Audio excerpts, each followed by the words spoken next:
السلام علیکم and welcome to the view with Sajjad Mir. میں ہوں حسن افتخار اور میرے ساتھ ہیں سجاد میر صاحب. سر ویلکم ٹو دی شو. میر صاحب یہ بتائیے گا کہ اس وقت جو موجودہ پاکستان کی سیاسی صورتحال ہے وہ بڑی عجیب قسم کی ہو گئی ہے. ایک طرف عمران خان صاحب ہیں, انہوں نے پچھلے دنوں صحافیوں سے بات چیت کرتے ہوئے بھی اس بات کا اظہار کیا کہ وہ چاہتے ہیں کہ آرمی چیف صاحب ان سے بات کریں. انہوں نے کہا کہ میں تو چاہتا ہوں لیکن وہاں سے کوئی بات ہی نہیں ہو رہی.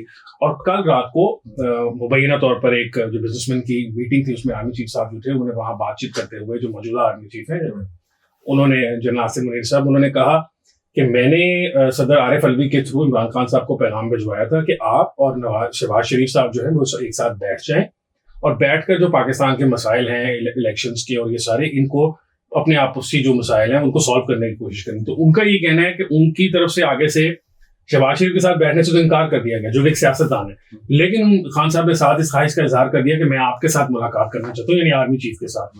آپ کا نہیں خیال کہ عمران خان صاحب ایک طرف تو جمہور پسند بن رہے ہیں, فوج میں سیاست کے رول کے اوپر بات کر رہے ہیں کہ اس کو ختم ہو جانا چاہیے, اور دوسری طرف ہی کوشش کر رہے ہیں کہ جو نئے آرمی چیف ہیں وہ بھی ان کی طرف دیکھیں؟ دیکھیں, بات صورتحال یہ ہے کہ عمران کو اس بات کا علم ہے کہ اس نے نئے آرمی چیف کے بارے میں کیا رویہ اختیار کیا تھا. اسٹیبلشمنٹ کے بارے میں رویہ وہ تو الگ بات ہے, یعنی کہ اس آرمی چیف جب یہ ISI کے ہیڈ تھے تو انہوں نے جو رپورٹ پیش کی تھی سب کو پتہ ہے, اب اٹس اوپن سیکرٹ.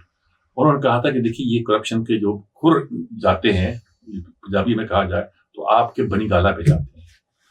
انہوں نے ایک بار سنا, اس کے بعد ان کا تبادلہ کر دیا اور دل میں رکھ لیا کہ یہ گویا میرے خلاف ہے. باجوہ نے مان لی اس کو بات نہیں. باجوہ صاحب کی اس وقت ایکسٹینشن کا بھی ٹائم تھا نا, 2-2.5 مہینے بعد کچھ تھا, لیکن یہ کہ وہ انہوں نے کہا ٹھیک ہے یہ کہتا بڑی بات نہیں ہے, اس کو بھی کاٹ تو پھاڑ دو سین سے. اب یہ پورا انہوں نے زور لگا دیا, نام لے کے کہا کہ اس کے سوا جس کو چاہے بنا دو. اب وہ بن گئے. اب بات یہ صورتحال یہ نہیں کہ یہ پرسنل کوئی وینڈیٹا ہے. اچھا, ان کو ان کے مزاج کا پتہ ہے.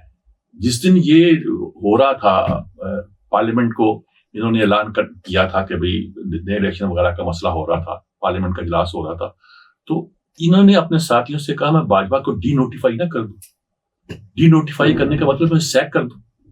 جب کہتے تھے فوج آ گئی, گاڑیاں آ گئیں, جی وہ یہ تب کی بات ہے نا جب اسلام آباد ہائی کورٹ کھل بھی گئی تھی رات کو, اور ابھی سے وہ پٹیشنر بھی پہنچ گئے تھے پٹیشن لے کے کہ خان صاحب کو روکا جائے آرمی چیف کی تبدیلی. یعنی ساری چیز جو تھی یہ اس وقت پیدا ہوئی.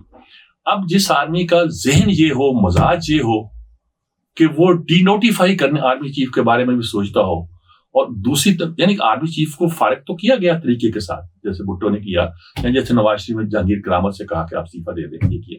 لیکن یہ اس طرح کے ڈی نوٹیفائی کر دیں, نواز شریف نے خیر مشرف کو بھی کر دیا. ہاں وہ میں یہ کہنے لگا تھا کہ آخر جب خامنہ میاں صاحب نے کوشش کی تو اب ان کو کچھ یعنی جو آدمی اس حد تک جانے کو تیار ہو وہ بہت بڑا کرائسس پیدا کر سکتا ہے. تو یہ وہ صورتحال ہے جس سے وہ ان کو اندازہ ہے کہ یہ آدمی کچھ بھی کر سکتا ہے. آتے ہی کہہ دی میں نے آرمی چیف کو ڈی نوٹیفائی کر دیا, کون اعتبار کرے گا؟ نہیں, لیکن وہ میر صاحب انہوں نے اسی بات کا ڈر لوگوں کے اگر ذہن میں کوئی ہے اس کو دور کرنے کے لیے خان صاحب نے صحافیوں کے ساتھ جو ایک میٹنگ 2 دن پہلے ان کی ہوئی اس میں کہا کہ میں سب کو معاف کرنے کو تیار ہوں. لیکن میں نے سیاستدانوں سے بات نہیں کرنی, میں نے گویا انہوں نے کہا کہ آرمی چیف سے ملا دو. وہ بڑا اچھا ٹویٹ کیا تھا خواجہ آصف نے کہ پرانے آرمی چیف کا کوٹ مارشل, نئے آرمی چیف سے ملاقات کی خواہش, میری سادگی دیکھ میں کیا چاہتا ہوں.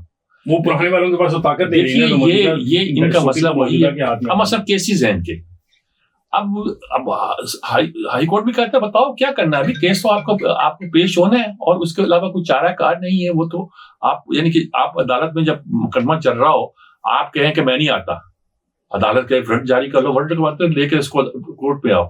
آپ کے لیکن وہ وارنٹ کے بارے بھی ہم نے دیکھا کہ جب وہ اسلام آباد پولیس نے وارنٹ زمان پاک میں دینے کی کوشش کی تو ایک تو بہت سارے ان کے جو چاہنے والے ہیں وہ آگے روکنے کے لیے, اور پھر وہ شبلی فراز صاحب نے لکھ کے دے دیا. آپ کے خیال میں اگر اسٹیٹ چاہے گی تو یہ کوئی گرفتاری مشکل ہوگی؟ نہیں, لیکن میرے صاحب مطلب یہ ہے کہ دن کی روشنی کی بجائے ہو سکتا ہے رات کو ہی آ جائیں. نہیں, وہ سارا وقت پہرا دیا جاتا ہے وہاں پہ. تو نہیں, اگر دیا بھی جاتا ہے تو کیا وہ روک سکتے ہیں اسٹیٹ کی مشینری کو؟ میرے صاحب یہ دیکھیے بات سنیے, یہ بات نہیں, بات یہ ہے کہ جس دت سے کوئی مقتل میں گیا وہ شان سلامت رہتی ہے. ہماری محمد علی جوہر سے لے کر آج بھٹو تک اور نواز شریف تک اور جہاں جس کا نام لیں بے نظیر تک, اور جتنے بھی ہمارے یہ 8-9 جو گرفتار ہوئے تھے, شاہ خاقان عباسی اور فلانا, یہ بڑے سلیقے سے گرفتاری سیاستدانوں، وہ کہتے ہیں نا مرد کا زیور ہے ہتھ کڑی، وہ اس معنوں میں کہتے ہیں کہ سیاستدانوں کے لیے جیل میں جانا جو ہے نا کوئی قابل فخر.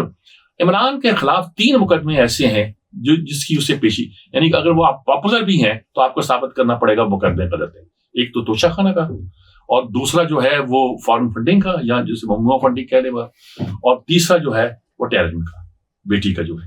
یہ 3 مقدمے جب تک کلیئر نہیں کرتے، آپ کوئی الیکشن لڑتے ہیں. دنیا کے ہر مہذب ملک میں یہ ہے کہ جو الیکشن وہ کتنے لبرل لوگ ہیں لیکن اپنے لیڈر کے بارے میں الٹی سیدھی بات برداشت کرتے ہیں. ان کے لیڈر کے بارے میں کوئی اسکینڈل آ جائے کرپشن کا تو دوسری طرف ہے مورل اسکینڈل آ جائے وہ برداشت نہیں کرتے. ہمارے ہاں یہ ہے کہتے ہیں جی ہم پاپولر ہیں، میدان میں جا کے ہم جیت جائیں گے. 61% لوگ ہمارے ساتھ. جی میں یہ کہنے لگا تھا گیلپ کا لیٹسٹ پول بتا رہا ہے کہ خان صاحب پاپولر تو ہیں 61% آف پاکستانیز لائک. اب یہ اور خطرناک بات ہوگی، ایک آدمی جو پاپولر بھی ہو اور ایک آدمی جو کوئی ضد پہ بھی اڑا ہوا ہو اور ایک آدمی جو کہ جس سے اسٹیبلشمنٹ کو یہ خطرہ ہو کہ یہ بہت سے تلپٹ کر دے گی. اسٹیبلشمنٹ کا مطلب یہ نہیں ہے کہ وہ جنرل آرمی چیف کو سیک کر دیں گے کر دے. اسٹیبلشمنٹ کا مطلب یہ ہے کہ اسٹیبلشمنٹ ملک کی وہ نگران قوت بھی ہوتی ہے دنیا کے ہر ملک میں جو مانیٹر کرتی ہے کہ کہیں معاملہ غلط تو نہیں. ٹرمپ تھا نا، ٹرمپ کئی کام نہیں کرنے دیا. میں یہ کہنے لگا تھا کہ یہ بھی تو ہو سکتا ہے نا کہ جو 61% عوام خان صاحب کو پسند کرتی ہیں وہ ان کی ضدی ہونے کی وجہ سے پسند کرتی ہیں، اور جو انہیں اسٹیبلشمنٹ کے ساتھ ہو سکتا ہے یہی پسند، یہی ادا ان کی پسند آ رہی ہے. یہی بات تو ہے، یہی تو ڈیموکریسی کو رول بیک کر دے گا ہمارے ہاں. دیکھیے بات سنیے، قصہ یہ ہے کہ ہٹلر کو جو لوگ پسند کرتے تھے وہ اس کی خطابت ڈیموکراٹ تھا، وہ اس پہ کرتے تھے. اس کے nationalist socialist point of view کہتے تھے اسے. فاشزم کو nationalist socialist point of view کہتے ہیں، یعنی کہ وہ نیشنلسٹ بھی تھا اور سو کالڈ سوشلسٹ بھی تھا. وہ سوشلسٹ اس طرح نہیں تھا. اس کو فاشزم کہتے ہیں، اسی کو فسطائیت کہتے ہیں. اس رجحان کو کبھی انڈورس نہیں کیا جاتا. میں ایک بات کہا کرتا ہوں، بار بار کہا کرتا ہوں کہ سیکنڈ ورلڈ وار کے بعد دنیا نے کسی ہٹلر کو اقتدار میں نہیں آنے دیا. ڈیموکریسی سے روک لیا. اگر ہم ڈیموکریسی سے نہیں روک سکیں گے تو پھر دوسرا پرابلم پیدا ہو گیا. عمران کے بارے میں، اس کی پرسنالٹی کے بارے میں جو بہت سارے مسائل سوال پیدا ہو گئے ہیں، یہ تیزی سے آپ بلڈوز کرنا چاہیں کہ میں پاور میں آ جاؤں، مسیح کے الیکشن کراؤ میں پاور میں آ جاؤں، تو اس طرح نہیں ہونا. یہ دنیا میں کہیں نہیں ہوا کرتا، اور میرا خیال میں دنیا کی کوئی طاقت بھی یہ نہیں چاہتی، بڑی طاقت اس طرح عمران کو کون اعتبار کرے گا. نہیں لیکن وہ امریکنز آئے تھے، وہ مل کر گئے خان صاحب کو اور وہ بڑے خوش تھے. انہوں نے باہر نکل کے ملنا تو دیکھیں آپ ہمیں سعودی پرائم منسٹر عمران خان، انہوں نے اصل میں یہ سعودی کی طرف، سوری میں آپ کو کٹ کر رہا ہوں، انہوں نے باہر نکل کے کہا کہ پرائم منسٹر عمران خان سے ہماری میٹنگ اچھی رہی. تو پاکستان تحریک صاحب نے کہا دیکھیں امریکیوں کے لیے تو آج بھی وزیر اعظم ہیں، وہ ان کو پرائم منسٹر کہہ کے بلا رہے ہیں. دیکھیے اور سعودیوں کے بارے میں انہوں نے کہا کہ سلمان وہ استعمال کرتے ہیں جیسے ہوتا ہے نا وہ پریزیڈنٹ ایون سینیٹر جو ہوتے ہیں وہ بھی لائف ٹائم کے لیے سینیٹر بن جاتے ہیں، کہتے ہیں استعمال کرتے، کچھ لوگ استعمال کرتے. تو انہوں نے خیر محمد بن سلمان کے بارے میں، سعودی عرب کے بارے میں بھی کہا. آپ کہنے لگے تھے کہ سعودی عرب کے لیے وہ قابل قبول نہیں ہوں گے. خان صاحب نے کہا کہ محمد بن سلمان کے ساتھ میرا بھی رابطہ ہے، وہ مجھے فون کرتا ہوگا، کوئی ایسا نہیں ہے. وہ تو پاکستان کے ساتھ جو اب حکمران ہیں ان کے ساتھ بہت سے تعلقات ہیں، پیسے نہیں دے رہے. دیکھیں یہ انٹرنیشنل پالیٹکس کو آپ کوئی ذاتی دوستی نہ سمجھیں. آپ گاڑی ڈرائیو کر کے گئے اور اس کے بعد وہ سب سے پہلی شکایت وہ نہیں پیدا ہوئی تھی. یہ اس لیے پیدا ہوئی تھی کہ آپ کو یاد شاید ہوگا ایک تصویر چھپی تھی بے نظیر کے ساتھ جب سعودی کنگ سے ملنے گئے آصف زرداری، تو پاؤں پہ پاؤں رکھ کے بیٹھے ہوئے تھے، جوتے کا رخ. تو لوگوں نے کہا یہ تو مروا دیا انہوں نے. عمران کی یہ عادت ہے، وہ تو ایکسیلنسی یا میجسٹری تو نہیں کہتا ہوگا، کیا ہو سکتا ہے نام لے کے بلاتا ہو. جنرلز کے ساتھ بھی اس کی لڑائی یہی ہوتی ہے کہ جنرل صاحب کہنے کے بجائے یہ وہ پہلے کیا تھے رحیل شریف، کہ رحیل بات یہ ہے. تو یہ جو ان کا سٹائل ہے نا، وہ کہتے ہیں دیکھو رحیل اس طرح کر کے میری بات، ہاں یہ ایکسیپٹیبل نہیں ہوتا ہے لوگوں کے لیے.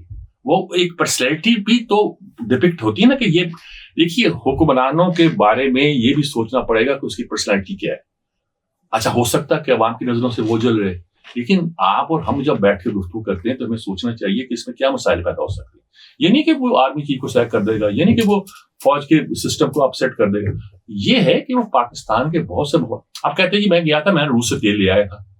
جی وہ کہہ رہے ہیں، وہ آپ نے جو بات کی اس پر انہوں نے کہا کہ باجوہ صاحب نے جو تقریر کی تھی اس کی وجہ سے ان کا کورٹ مارشل ہوا. جی نہیں، کورٹ مارشل تو آپ کا ہونا چاہیے کہ آپ نے فارن آفس سے پوچھے بغیر روس میں کیا کرنے چلے گئے تھے. فارن آفس نے آپ کو روکا بھی تھا. دیکھیں آپ کی جو حکمت عملی ہے خارجہ پالیسی ہے وہ وزیر اعظم نہیں بناتا, وہ اسٹیٹ بناتی ہے, اور اس کابینہ میں ڈسکس کرتے ہیں. تو آپ نے اپنی طرف سے جا کے تاثر دیا کہ آپ روس کے ساتھ ہیں, اگر دیا آپ نے, دیا تو نہیں, آپ تو بیوقوف میں چلے گئے. وہاں بحث ہوئی کہ یہ اب دورہ طے ہو گیا ہے, معاملہ جانا چاہیے, کہ انہوں نے کہا اب ہو گیا تو بری بات ہے, اگر نہ گیا چلے جانا چاہیے. لیکن بات یہ ہے کہ کیا اس کے بعد انہوں نے تیل دینا بند کر دیا؟ اگر ہماری موجودہ حکومت کہتی ہے کہ مارچ میں آخر میں تیل آنا شروع ہو جائے گا, اور اس کے بعد ہمارے ان کے ساتھ ایگریمنٹ ہو چکا ہے.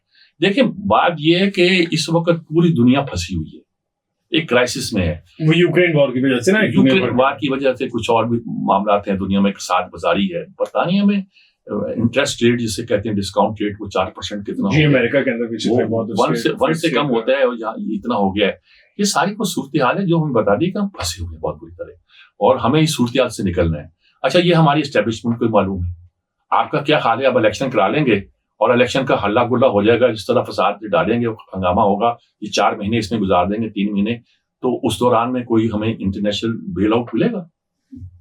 یہ ان کا کہنا یہ ہے کہ اگر ہم چونکہ جیت جائیں گے تو بیل آؤٹ مل جائے, اور ہم چونکہ جیت جائیں گے تو لوگ کہیں گے لوگ ان کے ساتھ ہیں, جی وہ کہیں گے یار یہ تو بڑے خطرناک لوگ آ گئے, ان کو بیل آؤٹ نہ کرو. یہ بھی ہو سکتا ہے نا. کہ تو ساری باتیں یہ ہیں کہ یہ تو آپ تھیری بنا لیتے ہیں نا. میں نے اس دن شاید کہا تھا, تھیری بنا لی آپ نے کہ آسٹریلیا کا سسٹم یوں ہے, اس کو نافذ, کرکٹ کے تو بادشاہ ہے نا, لیکن وہاں تھیری بنا لی آپ نے, نافذ کیا, پاکستان کی ساری کرکٹ سٹرکچر کو تباہ کر دی, جی ڈپارٹمنٹل کرکٹ ختم کر دی. ان کو پھر ریوائیو کرنا پڑا, آ کے ان کو ریوائیو کرنا پڑا, لیکن ابھی تک اس مرحلے پہ نہیں آیا. اتنے لوگ بے روزگار ہوئے پاکستان میں جس کی انتہا نہیں. یہ ایک سسٹم بنا ہوا ہے پاکستان کے اپنے مزاج کلچر اس کے لحاظ سے. آپ ایک تھیری لے کے آ جاتے ہیں, مثلا تھیری یہ ہے کہ جو اوپر سے کرپشن ختم ہو جائے گی تو نیچے سے ختم ہو جائے گی. ایسا ہوتا نہیں. اوپر سے کرپشن ختم ہونے کے بعد ایک نظام اوپر کا ٹھیک ہو جاتا ہے. نیچے سے کرپشن ختم کرنے کے لیے مائکرو لیول پر آپ کو نائب کاسٹ سے لے کر کلرک تک, کلرک سے لے کر اوپر تک, آپ کو سیکشن افسر تک سے لے کر سیکٹری تک, یہ پورا سسٹم آپ کو ریویمپ کرنا پڑتا ہے. جی وہ بالکل. اگر خان صاحب اسی طرح ہوتا تو خان صاحب 3.5 سال جب وزیر اعظم پاکستان ہے تو ملک میں کرپشن ختم ہو جانا چاہیے تھی. میر صاحب اس کے علاوہ بھی 2 اہم ڈیولپمنٹس ہیں. ایک تو جنرل فیض حمید صاحب جو سابق ISI چیف ہیں ان کے بارے میں آ رہی ہے کہ شاید ان کے خلاف کوئی کارروائی کی جانے لگی ہے, اور اس کے ساتھ ساتھ اس سے جڑی خبر یہ ہے گزشتہ روز جو ہے سابق چیف جسٹس ثاقب نثار صاحب جو ہیں انہوں نے بہت سارے صحافیوں سے گفتگو کی, اور لگتا تو یہ تھا کہ وہ آف دا ریکارڈ گفتگو, لیکن obviously وہ رپورٹ بھی ہوئی. اس میں انہوں نے کہا کہ جی میرا تو واٹس ایپ ہیک ہو گیا ہے اور میرے بہت سارا ڈیٹا پرائیویٹ چوری ہو گیا ہے, اور کل کو یہ میری آڈیوز جوڑ جاڑ کے جعلی بنا دیں گے, تو میں نے پہلے ہی بتا دیے. تو آپ کی نظر میں یہ دونوں کا جو ہے یہ کارروائی ہونے لگی ہے؟ خود ہی کہہ دیا میں نے جنرل فیض سے رابطہ ہے میرا. جی انہوں نے کہا کہ وہ کون ہوتا ہے, ایک میں یہ کہہ دیا, ایک میں کہہ دیا میں عمران سے نہیں بالکل رابطہ نہیں, ایک سے کہا کہ اس نے مجھ سے یہ کہا تھا. ایک میں کہا کہ 2 روز قبل ہی ان کا 8 بجے فون آیا تھا, میرے سے مدد مانگ رہے تھے, میں نے انکار کر دیا کہ میں وہ بیچارے کنفیوز ہو گئے ہیں, ان کو سمجھ نہیں آتی کہ وہ کیا کریں. دیکھیں یہ وہ شخص تھا جس پر صدیق الفاروق نے شاید کورٹ میں کہہ دیا تھا بڑا, انہوں نے کہا آپ وہی ہیں جہاں وہاں بیٹھ کے اخباروں کے تراشے کاٹا کرتے تھے. انہوں نے کہا جی ہاں میں وہی ہوں, اور آپ آتے تھے جب وہاں اس دربار میں تو میں آپ کو چائے پیش کیا کرتا تھا. بھائی دیکھیے نا, آپ نے تانا دیا کہ تو نواز شریف کے یعنی مسلم لیگ کے دفتر میں بیٹھا ہوا ایک معمولی سا شخص تھا, وہ کہتے تھے آپ کیا کرنے آتے تھے, آپ کو تو ویلکم میں ہی کرتا تھا. 97 کے اندر ان کو جو سیکرٹری تھے لا کا وہ بھی تو انہوں نے بنایا, میاں صاحب کی حکومت بنایا گیا. اچھا اس کے اندر انہوں نے تو یہ کہا کہ میں کتاب لکھوں گا جو میرے مرنے کے بعد چھپے گی, تاکہ اس کے اندر کنڈکٹ نہ کر سکے. ہمارے یہاں ایک جرنلسٹ ہے, بڑے اچھے جرنلسٹ ہیں, مرغوب صدیقی صاحب, جو ہمارے جرنلزم ڈپارٹمنٹ کے پہلے ہیڈ تھے عبدالسلام قرشی سے پہلے, بڑے اچھے آدمی تھے. لیکن ان کا ایک کمال تھا کہ ہر کالم میں وہ کوٹ کرتے تھے اس آدمی کو جو مر چکا ہوتا تھا, تاکہ وہ کانٹرڈکٹ نہ کرے. یہ لوگ اس سے اعتراض. آپ کے خیال میں سر یہ جو ثاقب نثار صاحب کا ایک دم باہر آنا ہے اور جو فیض حمید صاحب کے بارے میں خبریں پچھلے دنوں سے گردش کر رہی ہیں, یہ دونوں کوئی آپس میں کوئی کوریلیشن؟ فیض حمید جو ہے نا حد سے بڑھ گئے تھے, اور انہیں اپنے حد میں رہنا چاہیے تھا, وہ اس سے آگے چلے گئے ہیں. تو وہ ہو سکتا ہے ان کے لیے محکمہ جاتی کارروائی بھی کوئی معاملہ چلے. میں اس بارے میں زیادہ یقین کے ساتھ نہیں کہہ سکتا, لیکن فیض حمید صاحب کے بارے میں بہت سے چارجز ہیں جو لوگ لگاتے ہیں اور کہتے ہیں. وہ کہتا انہوں نے آرمی چیف بننے کے لیے کھول کر لابنگ کی, سب جانتے ہیں, اور یہ فوج میں ہوتا نہیں ہے. اور یہ باتیں اور بہت سی باتیں ہیں جو کہی جاتی ہیں. وہ افغان بارڈر پہ رہے ہیں, اور افغان بارڈر کے ساتھ ہمارے معاملات کچھ سوچنے والے ہیں، ٹیررسٹ کیسے آئے، کیا یعنی کہ جو سیٹل کرائے گئے وہ عمران نے تو نہیں کرائے ہوں گے، انہیں کا مشورہ ہوگا اور بہت سی باتیں ہیں، تو ہو سکتا ہے ان کے خلاف کوئی صورتحال پیدا ہو، لیکن یہ فوج کا معاملہ میں یقین کے ساتھ نہیں کہہ سکتا کہ وہ کیا کریں گے، لیکن وہ ہاٹ واٹرز میں ہیں اب۔ Thank you sir, thank you so much. ناظرین، جیسا کہ میر صاحب نے آپ کو بتایا کہ جو فیض حمید صاحب ہیں اٹ لکس کہ وہ اس وقت ہاٹ واٹرز میں ہیں۔ ثاقب نثار صاحب بھی جس قسم کی گفتگو کر رہے ہیں، لگتا ہے ایسی ہے کہ شاید ان کے خلاف بھی کچھ ایسی آڈیو لیکس یا ٹیپ کے ثبوت آنے والے ہیں جس میں یہ لگے گا کہ شاید وہ عمران خان صاحب کی کوئی آؤٹ آف دا وے جا کے مدد کر رہے تھے۔ آج کے پروگرام کے لیے اتنا، انشاءاللہ آپ سے ملاقات ہوگی نیکسٹ ویک۔ مجھے حسن افتخار کو اور سجاد میر صاحب کو اجازت دیجیے، اللہ حافظ۔